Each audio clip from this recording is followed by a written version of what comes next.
The dealer's verdict was 3 words, 200,000. 8 luxury vehicles, identical fault codes, 1 devastating estimate. Margaret Holloway, founder of Morrison Capital, refused to sign. She called the man the dealer had terminated 18 months earlier. The man who had submitted a technical report about this exact issue, only to watch the director bury it. Tonight, Ryan Cole stood alone in his small Chicago shop. A $14 fuse resting on his workbench. He had lost his career for knowing too much. Now, he was preparing to prove exactly how much he knew. Morning broke cold and gray over Halsted Street. The November chill seeped deeply into the urban concrete. Ryan opened Cole Auto Repair at exactly 6:45. The worn key stuck on the third turn. Inside, tools were arranged with extreme precision. Every wrench hung flawlessly, every diagnostic cable coiled perfectly. At 8:17, the phone rang. Margaret Holloway introduced herself without any unnecessary preamble. She owned 8 luxury SUVs used for VIP transport. All 8 had returned from a recent service displaying critical fault codes. The estimate demanded $25,000 per vehicle. It covered a complete replacement of the advanced driver assistance modules. The mathematics of the situation felt suspiciously symmetrical to Margaret. 8 cars, same exact presentation, same astronomical price tag. Ryan listened without interruption. His face remained completely still in the cold, mixed light of the garage. When she finished, he asked 2 precise questions. What were the exact fault codes, and had the cars been driven in freezing conditions? Margaret read from the printed document. 14 separate codes per vehicle, affecting cameras, radar, and emergency braking systems. She noted that all 14 warnings had appeared simultaneously. Not a chain of individual failures, but an instant blackout. Ryan went quiet for a long interval. It was the heavy silence of a man recognizing a familiar ghost. He knew this exact failure signature. He had mapped it 2 years ago, down to the specific voltage drop.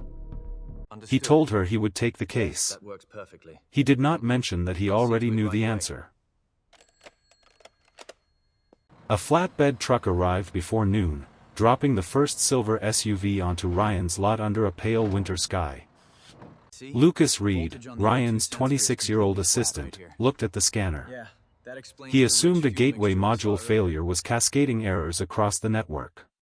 Ryan shook his head. He pointed to the schematic, noting that every affected system drew from the same specific power distribution rail. The components were not broken. They were accurately reporting that the voltage feeding them had fallen outside their functional tolerance. Moving to the rear cargo area, Ryan attached a multimeter to the auxiliary panel. At ambient temperature, the voltage held perfectly stable. But as the engine warmed to operating temperature, the numbers began to slip.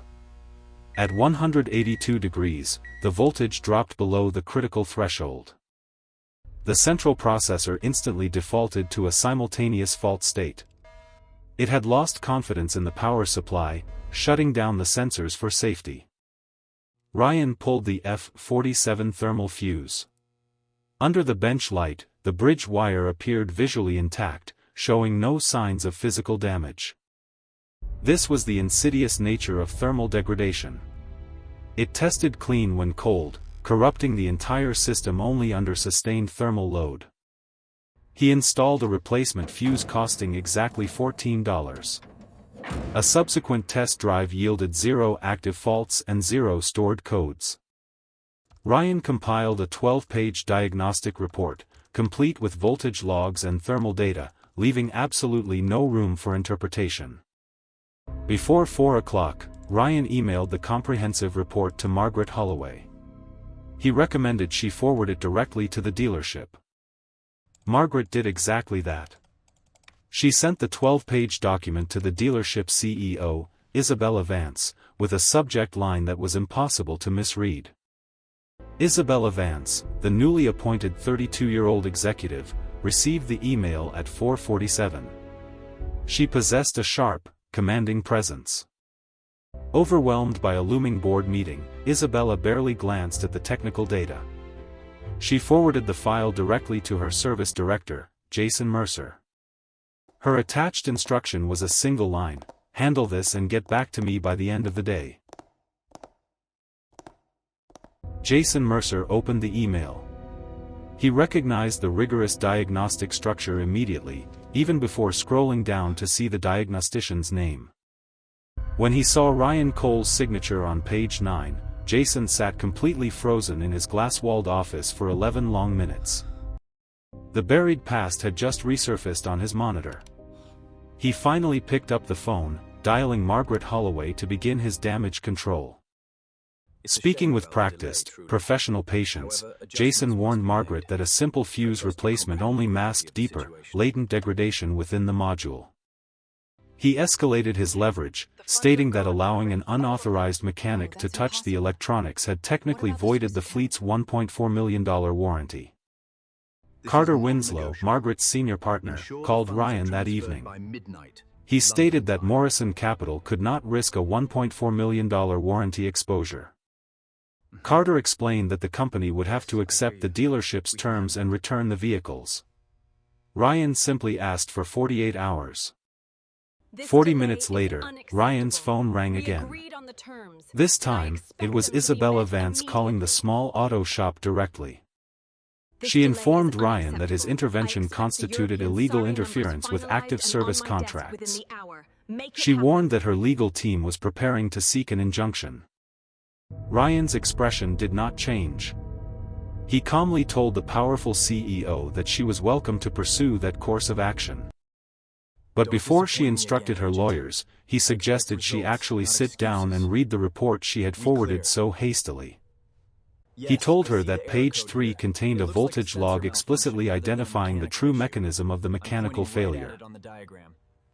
He added that page 9 contained the name of the man who had submitted a formal warning about this exact pattern 18 months ago. And it also contained the name of the director who had actively suppressed that warning to protect his own interests. "I think those 2 pages are worth your time," Ryan said. Isabella ended the call without offering a single word in response. After the call, Ryan knew he needed undeniable proof to break the dealership's leverage. He pulled an old folder from his filing cabinet. The folder contained his original emails to Jason Mercer. The documented proof of the cover-up, preserved perfectly in the dark for 18 months. But he also needed independent verification that his repair had not damaged the fleet. He called a senior engineer at the manufacturer's headquarters. The engineer confirmed that replacing the thermal fuse followed official advisory protocols and did not void any warranty clauses. He promised to have a signed letter in Ryan's inbox within the hour. The trap was now fully set.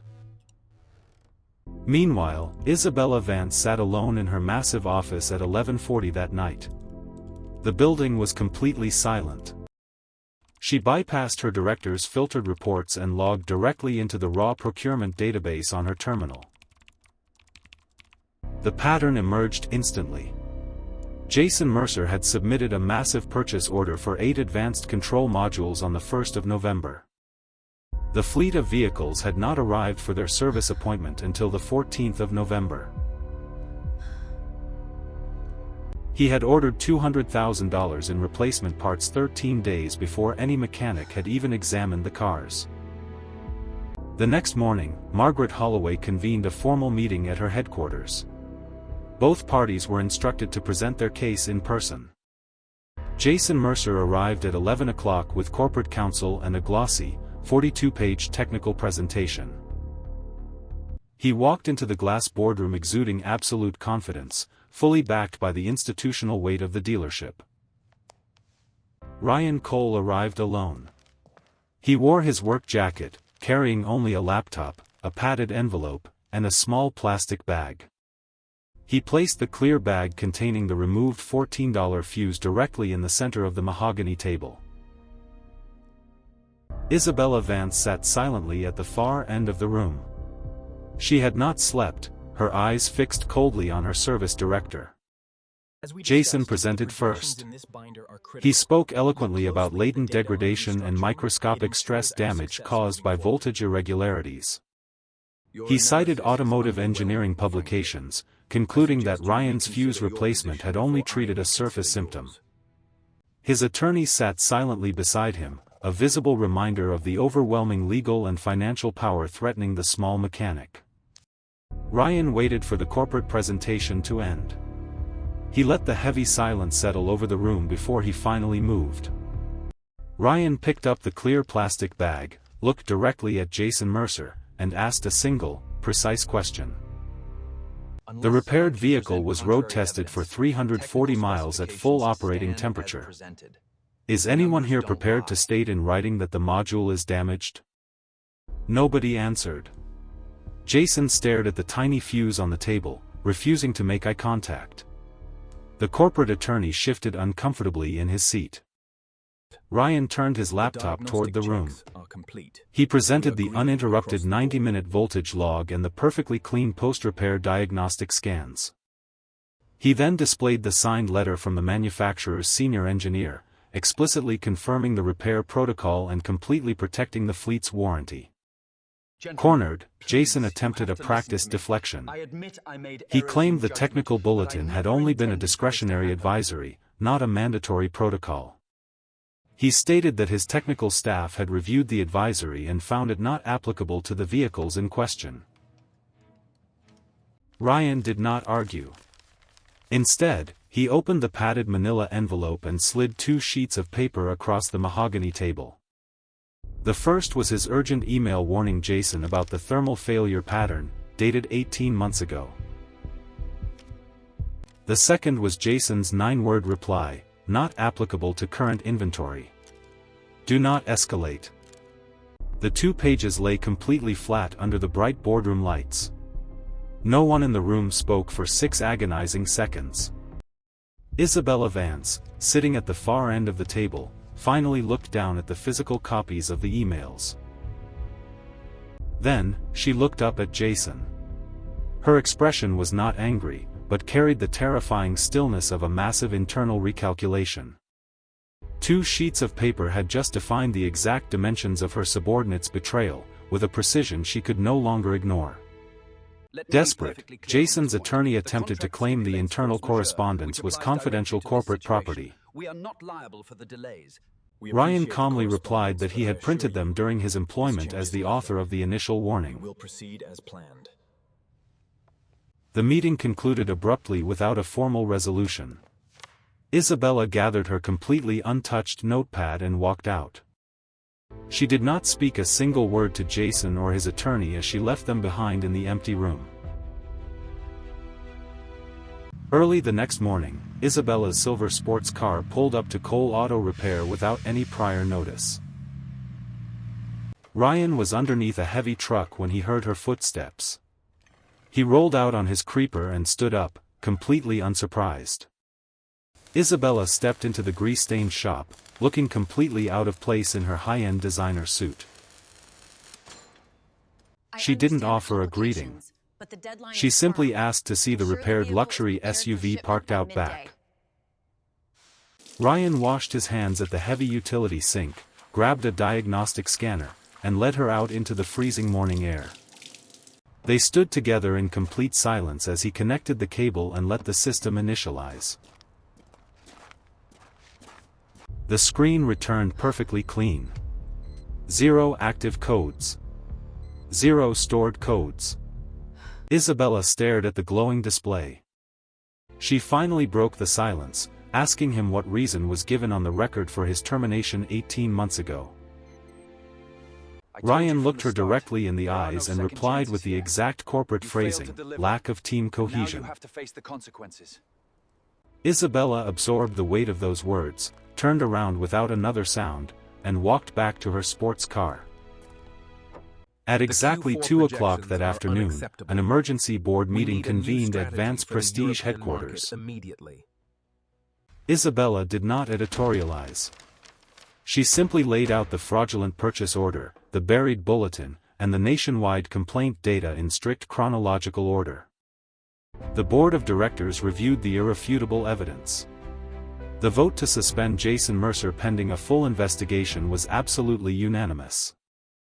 At 4:17 that afternoon, security guards escorted the former director through the pristine glass lobby.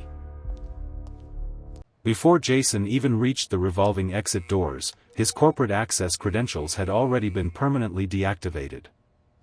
What followed was a ruthless 11-week internal audit, examining nearly 3 years of the dealership's service records.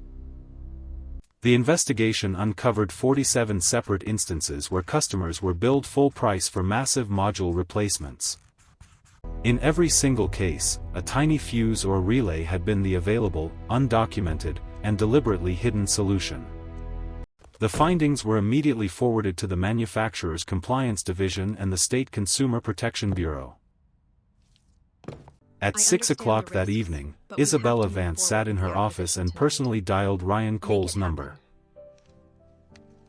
Ryan was still working at his small shop when he answered the phone, wiping grease from his hands. I'll be there as soon as I can. Isabella's voice carried none of her previous corporate arrogance. She plainly stated that she owed him an apology for 3 very specific things. Isabella apologized for threatening him with legal action before reading his documentation. She admitted she had been entirely wrong. Second, she apologized for allowing her own corporate structure to isolate her from the truth for so long. Finally, she acknowledged the injustice of his termination. "I cannot change the past," she said softly, "but I want you to know I see it now." Ryan listened to the 3 honest sentences. Thank you. He simply told her that he appreciated her saying so. A long pause opened on the line. Neither of them rushed to fill it with unnecessary words. Sometimes, an unadorned truth offered plainly is exactly the right length for what needs to be said. Over the following week, Vance Prestige repaired all 8 of Morrison Capital's luxury SUVs. Every vehicle received a new $14 thermal fuse. The replacements were carefully verified at full operating temperature. Not a single expensive electronic module was replaced in any of the 8 vehicles.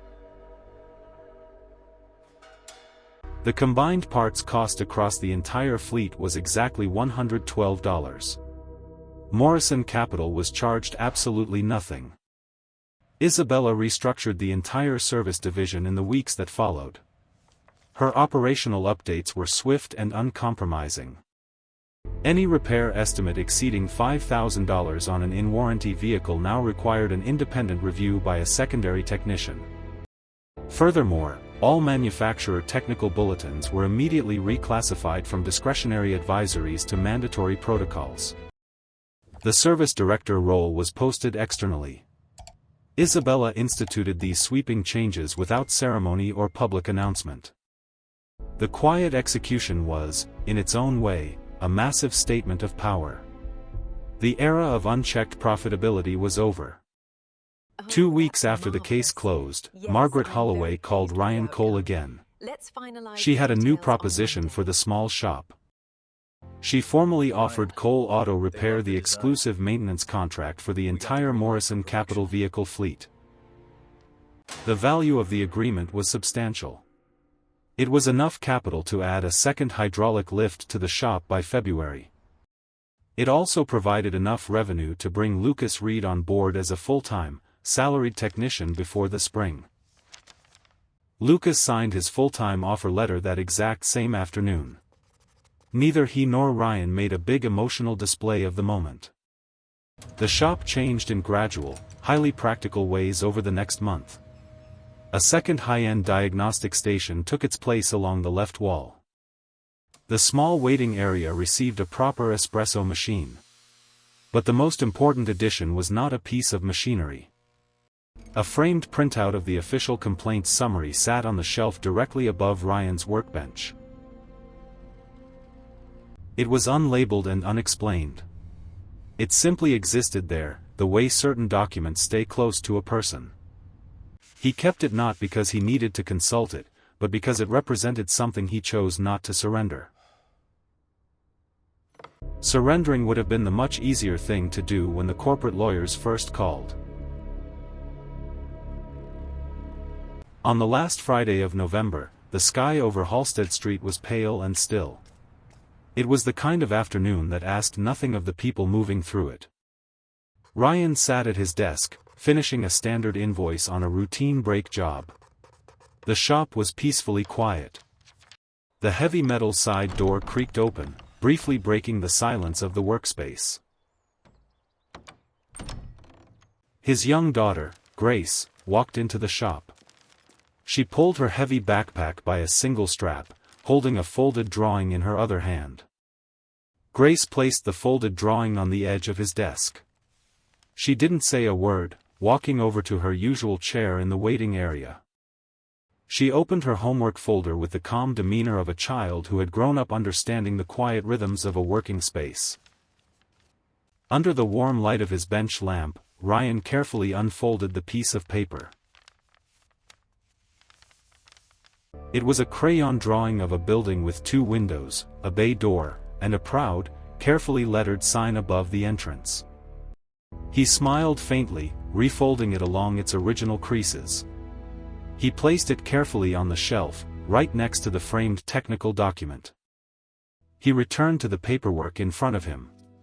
The line item at the top of the Morrison Capital receipt was clear and absolute. It read, F47 thermal fuse. $14.00. He signed it and filed it away. There are people who are removed from rooms because they ask questions that the room has decided are simply not needed. And then there are the answers to those questions, sitting quietly in junction boxes, waiting with the specific patience of things that are factually true. The dealer had calculated that most people would not ask. But the one person who finally does is almost always quieter than anyone expects. The story of the $14 fuse is not just a lesson in automotive engineering. It is a profound study of human behavior. Jason Mercer did not invent corporate deception. He simply relied on a psychological mechanism as old as commerce itself, the intimidation of prestige. When a customer walks into a multi-million-dollar glass showroom, they are not just buying a vehicle. They are buying the illusion of infallibility. The towering architecture itself is carefully designed to make the client feel small, to make the corporate institution feel absolute and unquestionable. A $200,000 repair estimate, presented formally in a leather folder, carries a psychological weight that paralyses critical thinking. Mercer calculated that out of 100 wealthy clients, perhaps 99 would simply sign the paper to make the problem quickly go away. The wealthy, ironically, are often the most vulnerable to this specific type of exploitation. They naturally value their time far more than their money. They gladly pay for convenience, blindly trusting that an astronomically high price tag guarantees an equally high level of integrity. But integrity cannot be bought, nor can it be permanently structured into a corporate hierarchy. It is a quiet, individual choice made in the dark. Ryan Cole made his choice 18 months earlier. And because he did, the countless invisible victims of the system were finally avenged. To fully grasp the magnitude of the deception, one must understand the microscopic reality of the F47 thermal fuse. To the naked eye, the clear plastic housing and the internal metal bridge wire appear entirely flawless. Unlike a standard fuse that breaks dramatically during a sudden power surge, thermal degradation is an invisible, creeping condition. It begins at the atomic level. As the vehicle operates in freezing environments, the fuse undergoes extreme, rapid temperature cycles. The metal bridge expands under heavy electrical load, and immediately contracts when the engine shuts down in the freezing cold. These fractures do not sever the connection. Instead, they subtly increase the electrical resistance of the bridge. When the vehicle is first started, the freezing ambient temperature keeps the metal contracted, allowing a perfect 12.4 volts to pass. But as the engine bay reaches full operating temperature, the metal expands again, forcing the microscopic fractures to widen. The resistance spikes, and the voltage silently drops across the rail. The hardware isn't broken, the physics of the metal have simply shifted. The vehicle's central processor constantly monitors the electrical current feeding its advanced safety systems.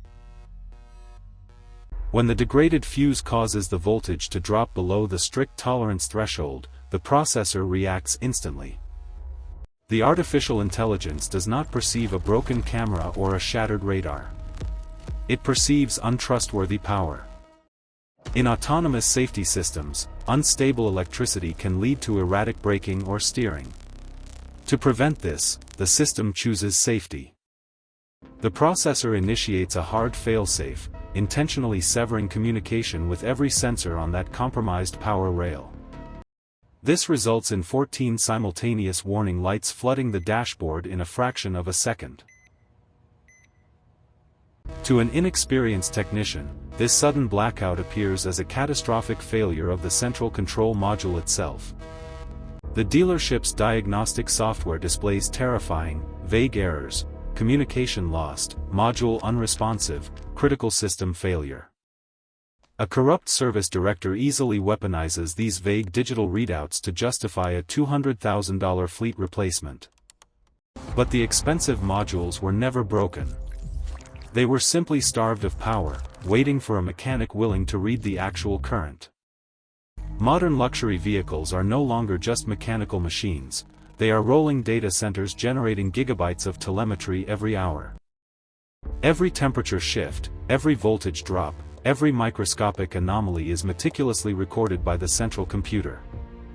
Logically, this data should belong to the person who purchased the vehicle. But the corporate reality is entirely different. Manufacturers actively encrypt this information, locking the raw diagnostic data behind proprietary digital firewalls. They ensure that only their authorized corporate dealerships possess the specific software keys required to read the unvarnished truth. This digital gatekeeping creates an absolute monopoly. The dealership becomes the sole authorized interpreter of reality. When a client is denied access to their own diagnostic data, they are rendered entirely dependent on the service director's translation. Independent diagnosticians like Ryan Cole fight this systemic corporate monopoly every single day. They invest heavily in expensive, third-party software licenses simply to break through the corporate firewall and access the raw numbers. The battle over a $14 fuse is ultimately a battle for the fundamental right to repair and the ownership of truth. In corporate warfare, sheer volume is frequently mistaken for actual authority. Glossy binders, aggressive legal threats, and complex jargon are deliberately designed to create an overwhelming wall of noise. Jason Mercer deployed this exact tactic, filling the boardroom with 42 pages of technical misdirection and loud confidence. But Ryan Cole understood a fundamental truth about human interaction: the person who holds the unvarnished facts does not need to raise their voice. His silence was never a sign of submission. It was a calculated, completely impenetrable defense mechanism. When challenged by a multi-million-dollar institution, Ryan simply presented his data, placed the physical evidence on the table, and waited. He allowed the heavy, uncomfortable silence to stretch, forcing his opponents to overcompensate and make critical mistakes.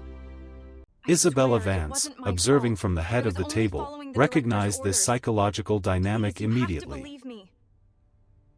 She saw the frantic, defensive noise of her service director crashing against the quiet, undeniable gravity of physical evidence. Truth, when finally exposed to the light, requires absolutely no decoration. It stands perfectly still. The fallout from Jason Mercer's termination did not remain contained within the walls of Vance Prestige. It rippled outward. Rumors of the rigorous internal audit spread through the tight-knit network of regional luxury dealerships. Suddenly, directors at competing service centers began quietly reviewing their own procurement histories and fault codes. The manufacturer elevated the $14 thermal fuse advisory from a minor regional note to a mandatory global inspection protocol. At the state level, the Consumer Protection Bureau forced millions of dollars in quiet restitution to defrauded vehicle owners.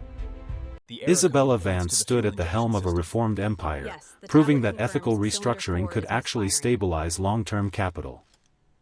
Across town, Cole Auto Repair operated at maximum capacity. The second hydraulic lift hummed with constant, honest work. Lucas Reed applied the diagnostic methods he had learned, tracing electrical logic rather than blindly following digital errors. He was no longer just an assistant, he was the next generation of a dying breed, a diagnostician who sought the absolute truth. And resting quietly on the office shelf, the original thermal fuse remained as a small, permanent monument to that truth.